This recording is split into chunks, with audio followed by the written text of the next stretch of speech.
I'm Sarah Forgani with KENS 5 News Now. A man trying to protect his sister from an assault ends up getting stabbed. Now he's in the hospital fighting for his life.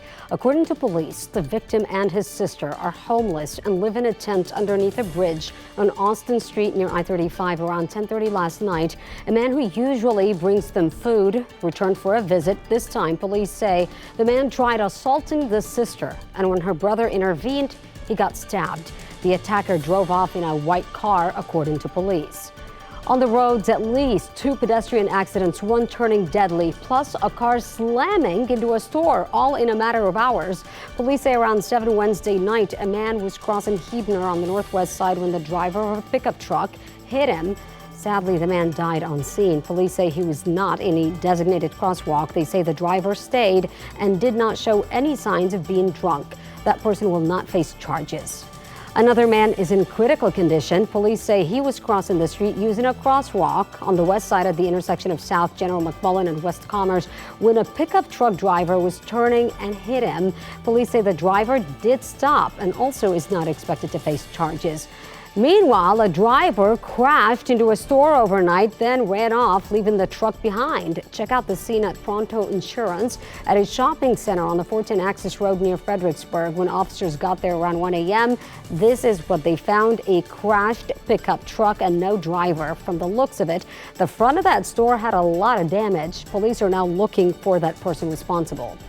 A Uvalde police officer, among the first to respond to the Robb Elementary shooting, is now retiring. This after being placed on leave over missing body camera video that was recorded the day of the shooting.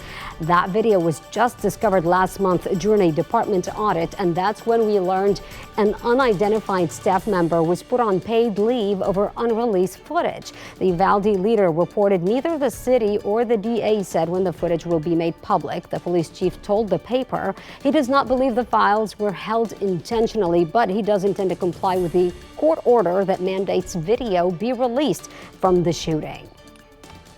A nail technician says she was blown away after she was refused a job because of her race. Brittany Heron told us she saw a job posting at Enchanted Nails Salon saying they were urgently looking for a young female technician. Heron says she called in to see if the job was still open, and the owner told her, quote, "Sorry, we're just hiring Vietnamese technicians." So for me to see that response, super blown away, because I didn't even think things like that exist in black and white, just so open. Well, the business apologized. The owner said Vietnamese is her first language and she wanted to be able to communicate with the new hire efficiently. Employment experts say the post and response could violate the rights of 3 protected classes unless the salon employs less than 15 people. That's because small businesses are exempt from state and federal discrimination laws. Go to KENS5.com to read more about this. The man who says a 14-year-old pointed a gun at his head tried carjacking him, causing a school lockdown, is sharing more about what was going through his mind at that moment. The only thing I was worried about, the kids. So that's all I'm happy about. That's all I care about, that they weren't able to get into the school, and my God, you know what could happen.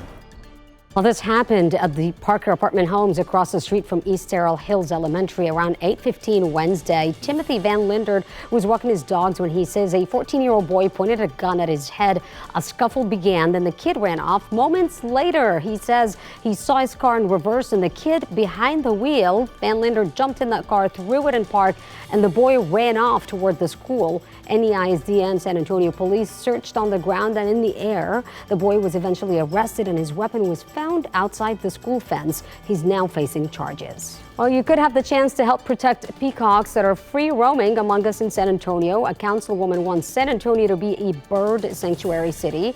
You've probably seen them in the Northwest Side neighborhoods. Right now, anyone can legally remove or trap the birds as long as they're not hurting them. District 7 Councilwoman Marina Aldrete Gavito wants to change that and only allow ACS or licensed animal experts to remove the birds. The city wants input from the public. You can head to KENS5.com for a list of public input sessions. People living on the streets could get some help from the Impact Center, which is now open on the city's west side. Pastor Jimmy Robles with Last Chance Ministries decided to turn his building into a center after many years. It's located off of North Zarzamora near West Poplar. There, people can get new clothes eat, take a shower, and even get a haircut. It's not something, fancy or anything. So just to show you that you don't need nothing fancy, nothing too expensive, nothing too big. You just need willing hearts. For now, the center is only open on Mondays. The pastor says they're in need of men's clothing and volunteers. For today's forecast, Palmerales. Sarah, it's feeling more like August than September. Highs in the upper 90s, just a very slim chance of rain, but the heat index today, about 105.